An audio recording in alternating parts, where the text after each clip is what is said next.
Welcome back to Good Morning Greyhounds, Season 7, Episode 10. I'm your host, Ashley Ellison. In today's episode, we are joined by all of our seniors. This is a very, very special episode where we get to go down a little bit of memory lane with all the seniors for our last episode of the year. We're so excited to have you all. How are we feeling? You have a little less than 8 days till graduation, by the way. I feel great. I feel great. I'm ready. I'm ready to be done. Wow. Crazy. Yeah, I'm just...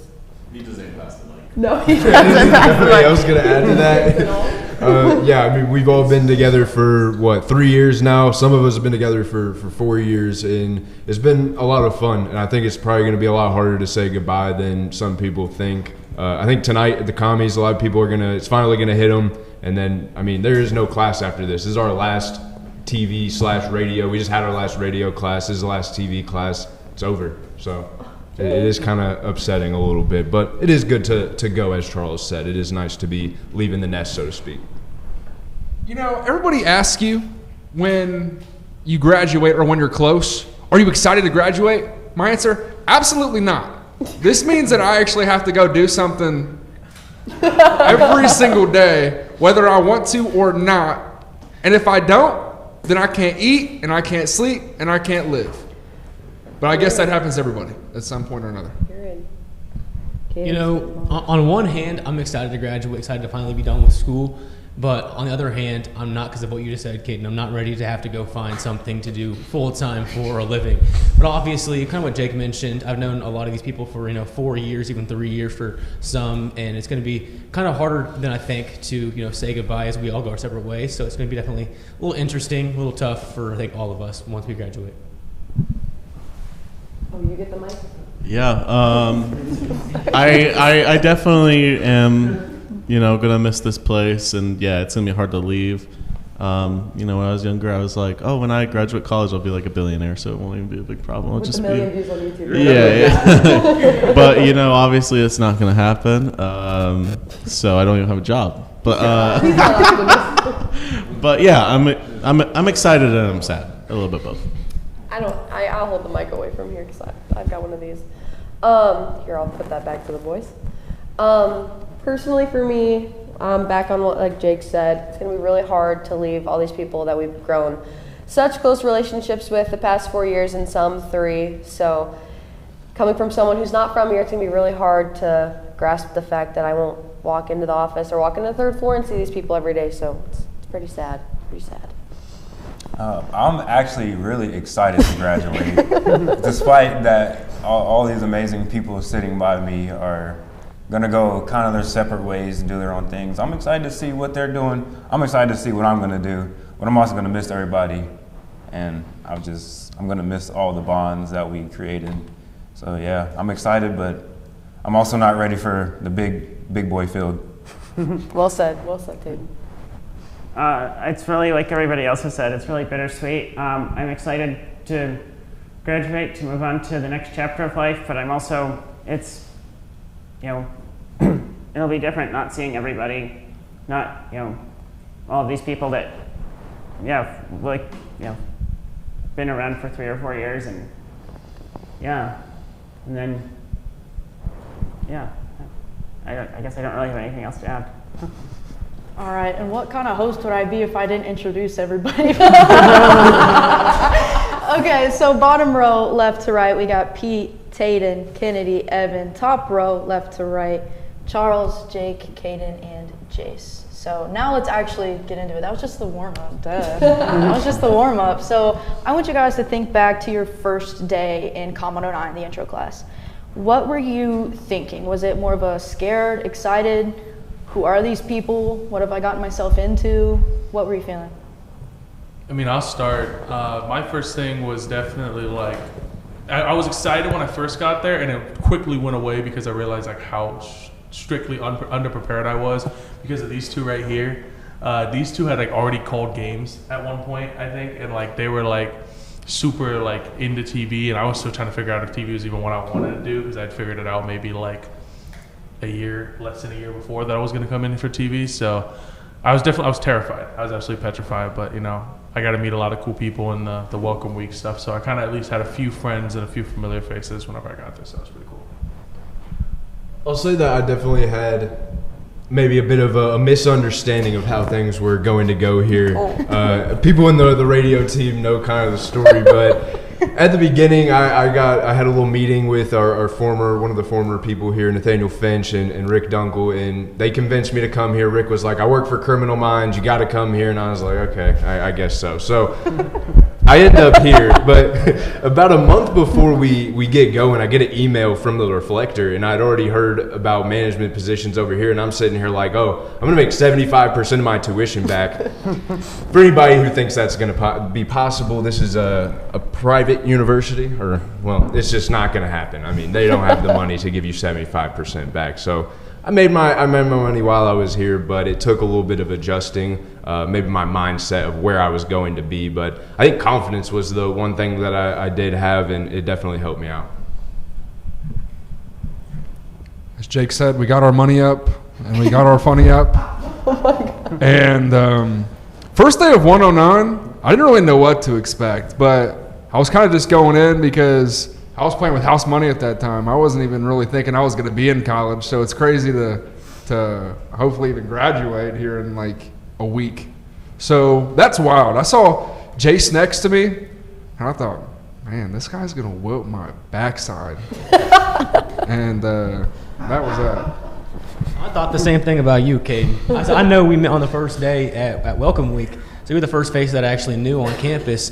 And, I knew I wanted to do something within TV because I was in a TV background in high school. And Charles, actually, no, I hadn't called any games prior to college, but I called games starting here my freshman year in the first semester of being here. I knew I wanted to do something with TV. It actually flipped over to me, ended up liking radio more in the end. That's why I kind of liked 109 because it was a bit of both and introduced me to a different side of, communications that I had no clue existed really before I did radio. So radio kind of became my favorite, but TV is still a second favorite as well. Sorry to Brody, I took my mic off, so that's why I'm having to do this. But yeah, honestly, I remember taking 109 and thinking I'm never gonna do this. Like, this is just for fun. And I was like, whatever they're doing, it seems cool, but I don't really ever even want to be involved in this program. And I was just wanted to be a PR guy, but clearly I fell in love and love all these people on stage and all the people behind the scenes. So yeah, I love TV, and I was very excited within 109. So I think for me, I took 109 the second semester, so all of my close friends that I had grown through comm had already taken it. Like Charles, I know he took it the first semester, and when I found out Evan was taking it the second semester, I felt a little bit more comfortable, but obviously it was still very intimidating. But once I first took that first tour of the first day of 109 and I saw the radio station, I was like, this is where I'm meant to be. Because at that point, I hadn't picked a concentration yet, and the moment that I walked into the radio studio, I was like, media's for me. So yeah. So I got pushed into taking 109 by one of my former friends that's graduated now. He told me that 109 was radio and TV, you'll like it. Because I had just switched my major from environmental science to communications, because I like the weather, So he was like, you should take radio and TV, it'll be fun. I'm taking it too. And I was like, okay, why not? And then I found out everybody here was cool, so I was just like, okay, yeah, I can stick with these people. I took 109 kind of I came in thinking I wanted to do comm, but not entirely sure of what I wanted to do. So I took 109 sort of as just off of a list on the class website, and I came in. It's a little overwhelming the first day of 109, not knowing exactly what all it involves and not having really any background in radio or TV. But I think once I got into it, with all of the great people, some of them here on stage, and just the mentorship you get in 109, it was really a great experience. So I think just being trusting the process and being patient with the experience. All right, and Tayden and Pete kind of touched on it a little bit, and Evan too to a certain extent, but a couple of you didn't originally start in communication or just TV and radio. Kennedy, you were a nursing major, weren't you? Sure was. All right, okay. I was a nursing major. When I accepted to come here, nursing major, did my welcome week thing, and I was like, because I already got my associates in high school, so I was like, okay, I'm like gonna graduate in only 2 years. And then I got here and I was like, this is not for me. This is not for me. And sort of the same question to Pete. Pete, you're a big PR guy, right? Yeah. So what led you to take TV? Because you've gotten super into it this semester. I took TV because there is a lot of overlap between TV and PR. You may not think of it that way, but there's a lot of like, in PR, there's a lot of like video production and video editing. So I came to TV to sharpen those skills, but I've stayed because there's a lot of, beyond that, there's just a lot of opportunities here and a lot of great people in the program. So there's, I think, more to TV than I expected coming in. Last fall, I just didn't take TV until my senior year, but it's been great, so. All right, live, laugh, love media, right? Mm-hmm. Okay, so this one goes to all of you. What's something about you now that you think would surprise freshman you? I think what surprised freshman me is the fact that I'm not only in sports. I came here with one goal in mind, and that was to be the next big face on ESPN, etc. I wanted to be on the camera. I wanted to be talent.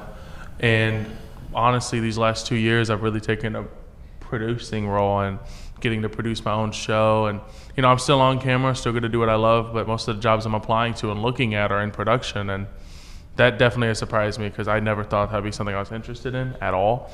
The whole reason I came to be TV in the first place, because I used to want to be a lawyer, was because I like talking.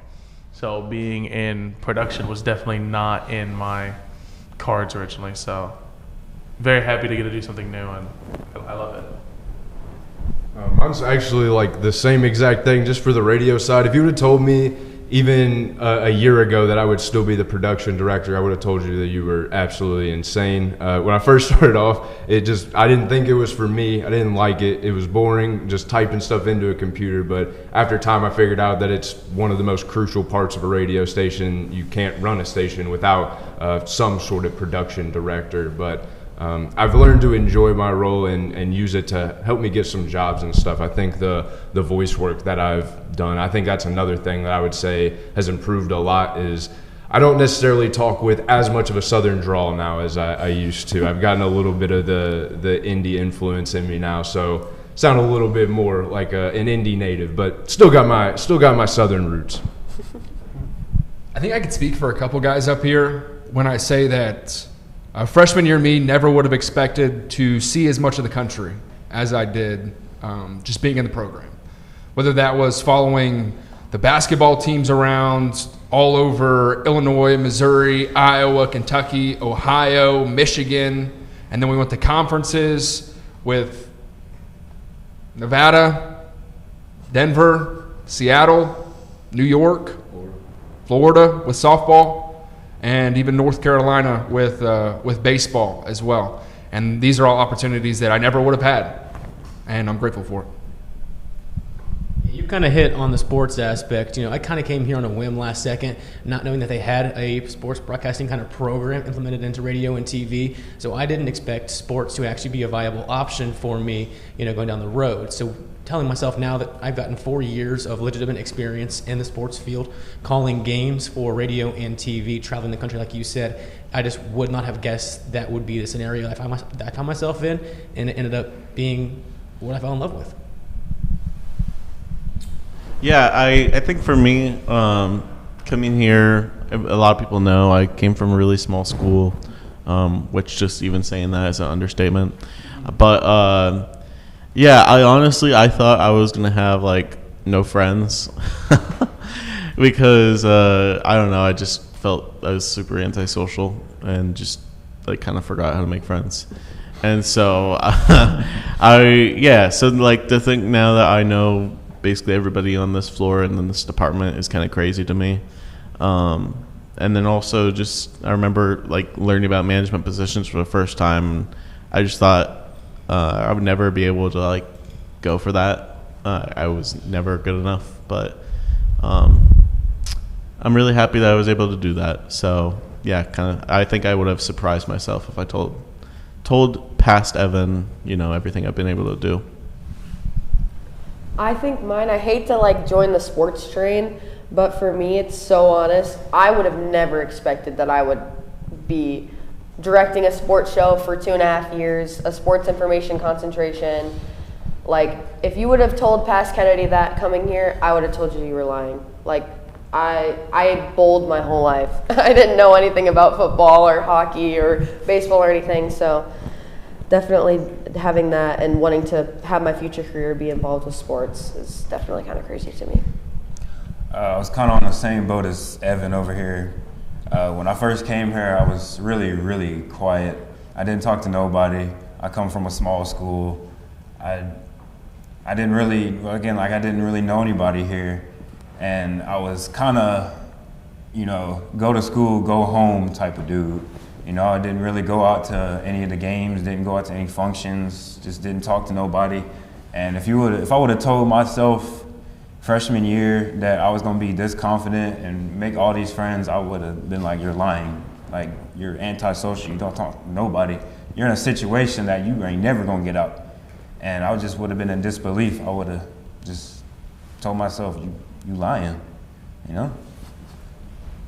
I think for me, it's just being more confident in public speaking. I came in being very nervous, talking in front of, whether it's in front of a camera or in front of a group of people, and I think just being in comm has really grown my confidence to, whether it's a group presentation, whether it's speaking on camera, whether it's speaking like to a client or in job interviews. I think this department and these people have really improved my confidence to speak publicly. All right, so did you ever doubt that you were on the right path? Because you've talked about opportunities you've been given, how glad you were to find comm, whether it be immediately or eventually, but were you ever questioning that you made the right decision, and what made you come back from that?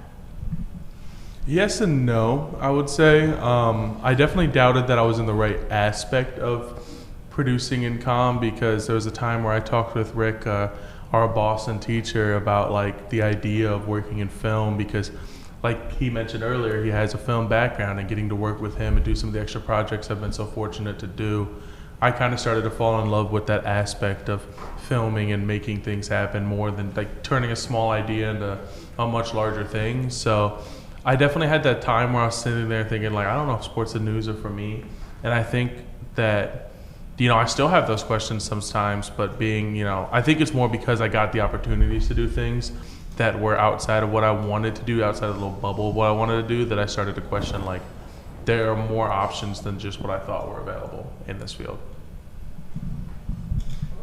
I don't know that I questioned that it was in the right spot. I think maybe the question came about 8 months ago when I realized I was going to have to get a job and that nobody's going to hire a 21-year-old sports broadcaster. So figuring that out has been a little bit stressful, I guess, and made me doubt myself a little bit. I think every time you see a rejection letter, someone doesn't get back to you, it just kind of wears on your confidence a little bit. But that is something that you have to work your way through, especially as someone trying to get into a very niche spot. For me personally, I feel like one of the biggest lessons that I have taken away from my time here at UIndy is that tomorrow isn't necessarily going to look like what you think it's going to look like. And from there, it's easy to feel a certain type of way about the situation that you're in, but you never know what tomorrow is going to look like. So even if I didn't feel like I was in the exact moment I needed to be in that day, I knew that I would have the opportunity to change things if I wanted to. And I feel like we had a pretty clear path in front of us, or a lot of paths in front of us to choose to go on. I think if any of us didn't doubt it at some point, it'd be surprising. Because I think at some point, everyone's going to have that doubt that I am on the right path. And kind of as Jake mentioned, sports broadcasting is a tough field to get into. So I've at times thought, is this the right move for me? Is this actually what I want to try to do? Because it's going to be a very hard path to go down. So that's kind of where I've been at. Obviously, it's the path that I am going to continue on because I want to do this. This is what I want to do, and I'm going to try to do what I want to do. And I want to enjoy what I do long term. So that's the goal, obviously. But if you didn't have doubt, it'd be surprising. I would be lying if I didn't say I honestly doubt it a lot. Fun fact about me, I actually was about to pull the trigger on going to culinary school. I really wanted to be a chef. To be honest with you, I really wanted to be a chef. I really wanted to learn how to be in a kitchen, and I saw myself doing that all the time for a living. But when I really thought about what I love and what excites me waking up every morning to do, it wasn't cooking, it was making videos at home or trying to make a post on social media. It was communicating. So, although I might doubt it and regret sometimes not going to culinary school, I can be confident that what I'm doing here is what I want to do, every day, regardless of if it's a job or not for the rest of my life. So, yeah, I'm pretty happy with my decision. I would say for me, like Ashley said earlier, I came here wanting to be a nursing major, and I had wanted to be a nurse for 10 plus years before that. And then kind of doing my welcome week thing and realizing that wasn't for me, I was definitely really intimidated because I didn't really know what I wanted to do. And when I chose media, I was like, oh, I can be on air talent, totally crazy at different things, different ways that you can go about it. But finding what I like and what I love to do, which WICR management definitely taught me and showed me what I wanted to do as a future career. But I would say pretty much the most time that I doubted myself was probably my freshman or sophomore year, kind of trying to figure out what I wanted to do until I got on management. I doubted myself so much when I started, especially when I went into environmental science. I found out what it was like, and I know that wasn't for me. So I ended up changing my major to communications. And even though I thought communication would be easier, I also had my doubts still. I took TV for 2 semesters, and then I was like, is it really for me? And I took a semester off and realized how much I actually needed it for the field that I want to go into. So yeah, I've doubted myself many, many times, and I just learned from that and just keep moving.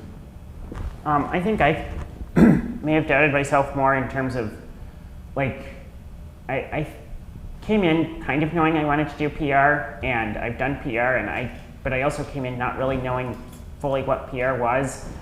And so I think I kind of doubted whether PR was actually, whether once I found out more about it, whether I would still be interested in it. And I have been, and I've really gotten into it. And I also think I've doubted somewhat whether all of these other classes, some of the classes we're required to take, or some of the other, getting into TV, or I've also done things with the Reflector, which is the newspaper here, whether that has been, I think starting some of those things I've doubted whether I would,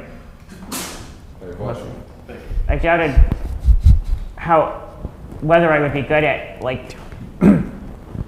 some of the things with, camera work or editing, or some of the things we do in here that, and I think I've just gotten through it, and I think I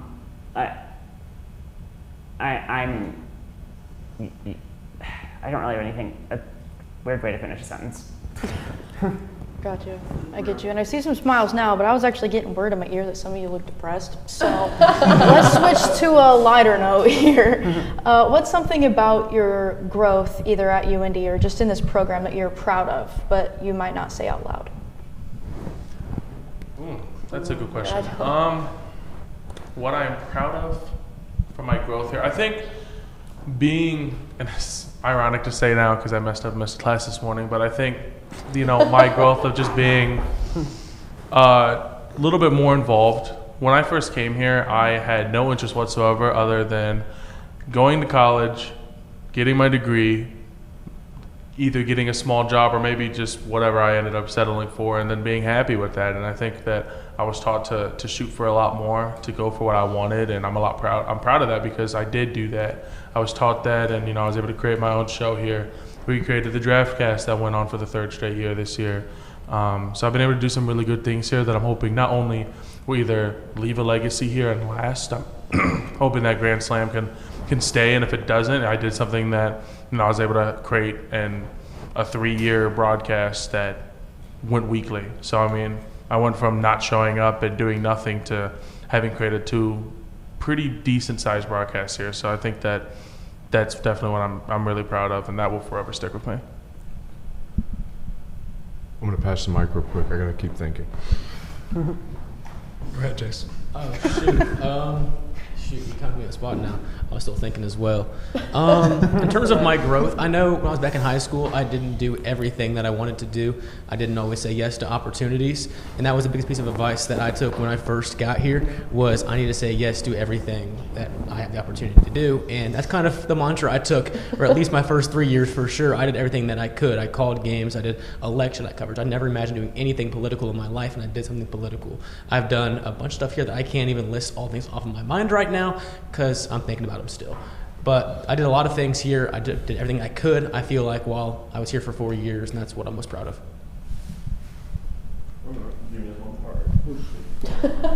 I would say one thing coming in, I definitely knew it was going to be a little tougher for me in the sports world just because I had these 2 who already had a year under their belt. They'd been doing it, and so I knew I was going to have to do something to make myself different, set myself apart.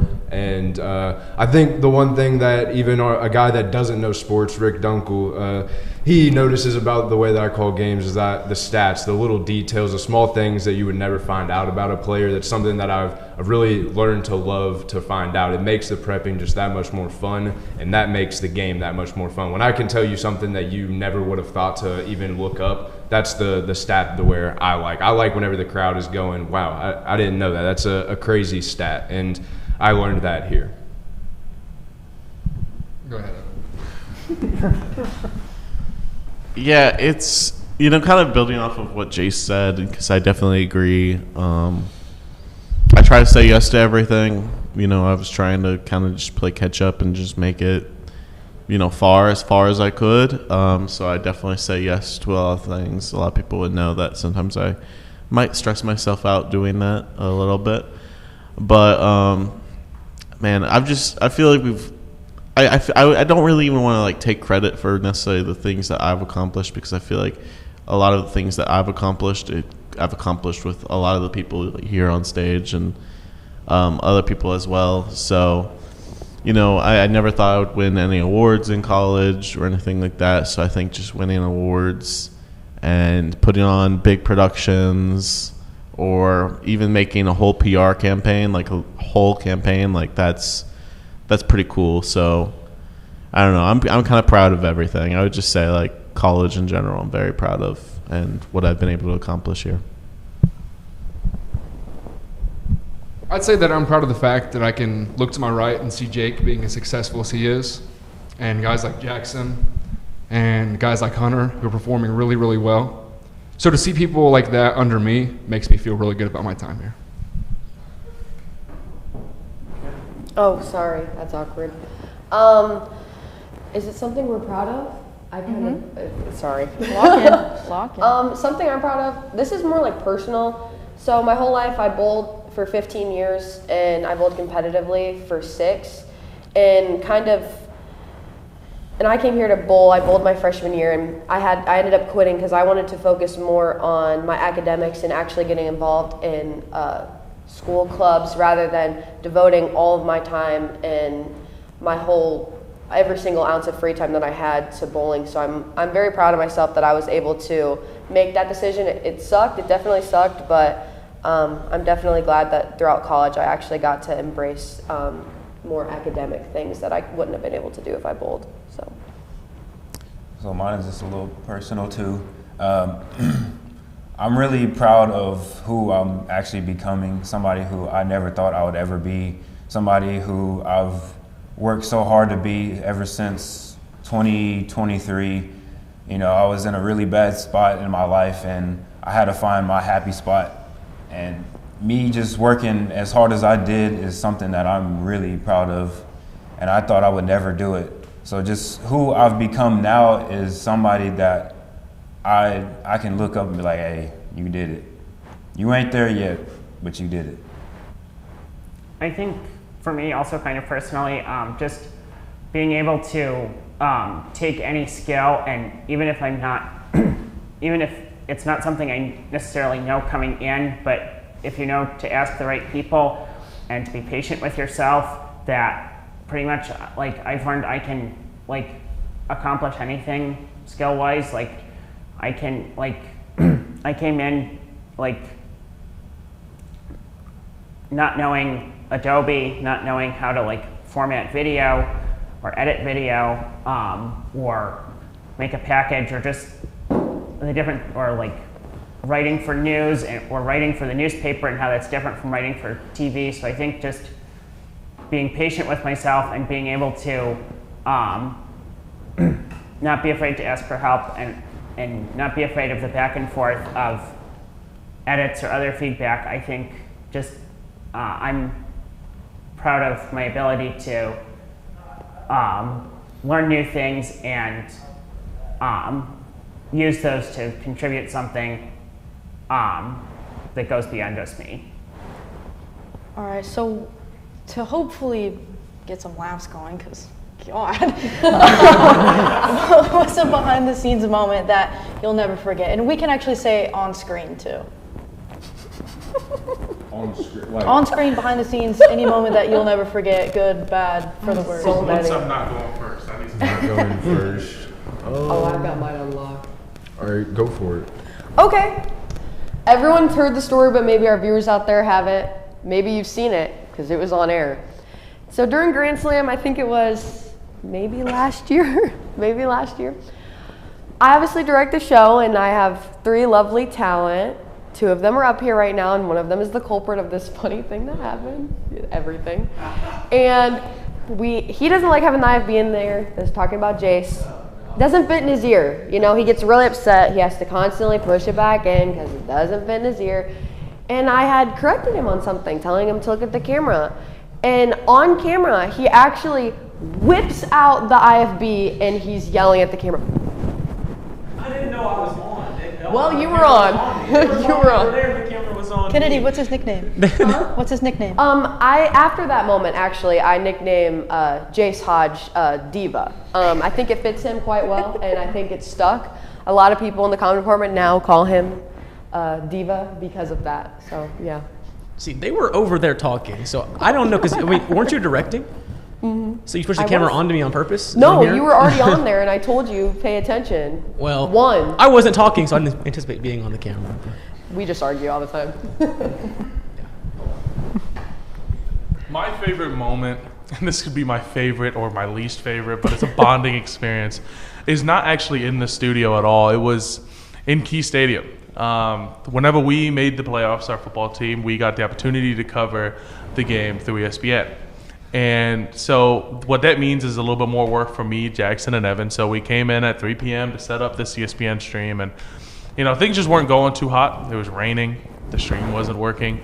And I think there was a good 30, 35 minutes where me and Evan found the Rodecaster, which is a audio board that can play sound effects and change your voice. And I think me, Evan, and Jackson in the rain at 7 p.m. after 4 hours of trying to figure out something not working, we're just playing and doing voice changers and laughing the entire time. And that was a ton of fun. And throughout that night, we had a ton of fun with, like I said, the voice changers. Every time someone says something, you have the air horn go throughout the entire time.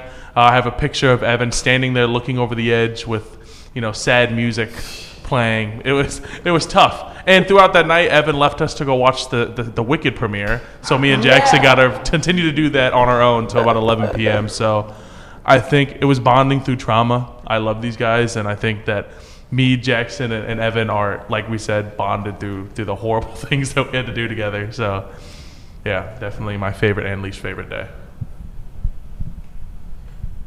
So Jake and I got the chance to go to Longwood, Florida for the Division II Softball World Series. And one of the cool things about that trip was that not only was it softball having their championship, but tennis, golf, and a bunch of other sports were all in Orlando duking it out to win a ring, right? So to celebrate, they got, I guess it was a club. The NCAA rented out a club for all these athletes. And Jake and I were invited. And, you know, it was a really, really good dinner, really good time. They had a really good performance. And then there was a Congo line. And before... We could probably stop there. Well, I don't think so. But before we got in with the Tampa tennis team, and before we know it, Coach Frost of the softball team was taking pictures of us in line. And it was just like we were two Division II athletes just waiting to go win a ring. I thought that was a great time.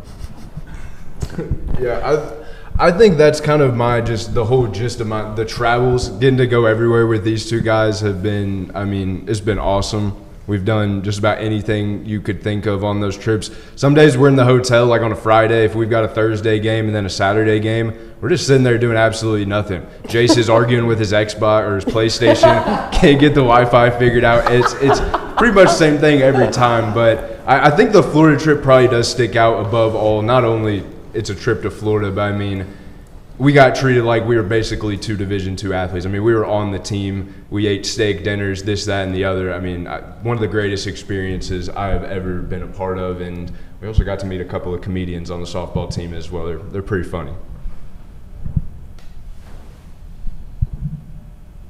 Anybody? Jace hasn't gone. Yeah, Jace. Jace has. You took the mic from me. You took the mic from me. So, I mean, I've been sat here thinking about it for 5 minutes. I still have no clue an exact moment that I can pinpoint. It's hard to pinpoint one moment when I've had so many good moments over the last 4 years. I've had the travels. I've had, you know, the Grand Slam shows, Last Call shows, other shows I've been on. I've had so many things I've done that I've enjoyed so much that it's hard to, you know, put a finger down on this one exact moment. That's why I really can't pick them, because I've had so many moments that I would call my favorite moment, but none of them stick out above the rest right now. I've had so many fun moments with all these guys on stage and guys that are even backstage as well, that it has been so much fun these last 4 years that I can't really pinpoint an exact moment. Yeah, absolutely. It's hard to pinpoint a specific one, but I will say, you know, we're all really busy people on Grand Slam, and there are times where some of us come in more tired than normal, and that always makes for some really funny moments, whether it's Jace stuttering through his words and we all have absolutely no clue what he's saying, or Gosh, wait. Charles just looks absolutely depressed on Jackson told 5 the minutes, just been up for 5 minutes, you know, being on the show, or you know, any of those type of moments I love, and I think they're really funny. But yeah, I also recently fell in the middle of at a conference. I was trying to get up from my inflatable bed, and then I tripped, and then I fell, and Brody and Charles were sleeping, and me and Jackson were just like trying not to explode laughing. So that was funny too. Hope you got that laugh. Let's see. I'd probably say when I used to do the weather for the news, and I would always slur my words and mess up, and I would never be as prepared as Jace, but I did what I could. That's why Jace does it now, because I couldn't do it. But yeah. I think, like some other people have said, I think it's hard to pinpoint just one moment. I think maybe, I think the opportunity to just, I think being able to just, like I said earlier, just like try everything and have so many different experiences and meet so many different people. I don't know that I can just point to one moment. I think being distribution manager for the Reflector and being able to like put out a newsletter and drive around dropping off papers at different places, like that's not something I ever thought I would be doing in college, but that's like a memory that stands out as like something that was really fun, that was kind of unique. But all right, I like that answer, Pete. Also, I like hearing all your stories, so thanks for sharing for like 3 years with me. But rapid fire here. If you had to sum up your time here in one word, what would it be? Rapid fire, go. This is slow rapid fire. Electric. Exotic.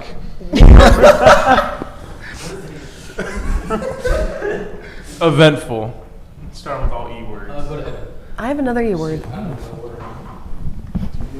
Yes. Entertaining.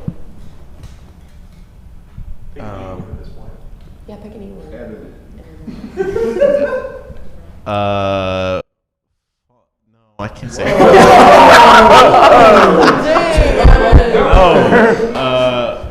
A blast. I know that's 2 words. A blast. 3 words.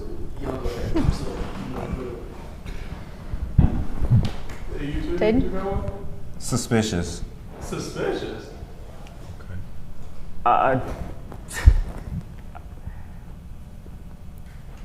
Energizing.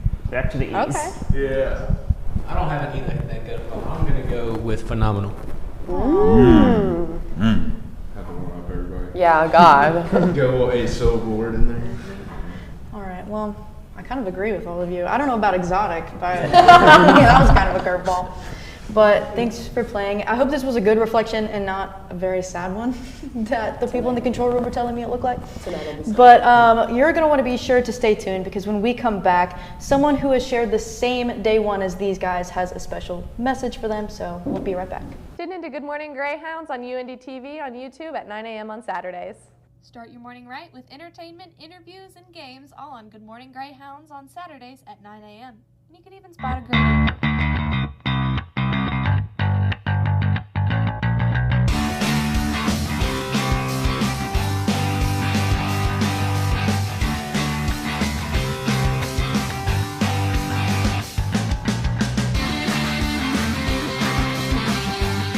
And we're live in 5, 4, 3, 2, 1.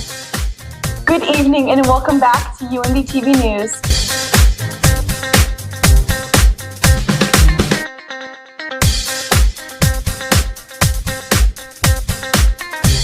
For the campus, local, and national headlines you need to know, tune in to UND TV News, Mondays at 6. Take it on a game-winning buzzer beater, long range. Ladies and gentlemen, at you, Freddie. We got to get off TikTok. That's what I'm talking about right there. Paul Salinskis getting them threes up. What are you talking about? Whoa. Due respect putting Anthony Davis up there.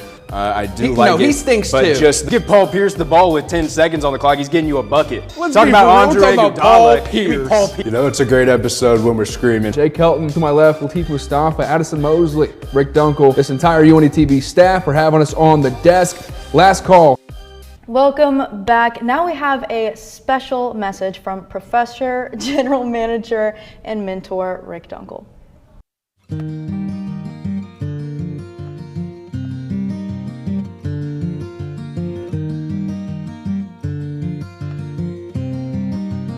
I don't like talking to people. Oh, doing that like that. Damn it. James could have perfectly walked in and said, wow, this is the dream as it is.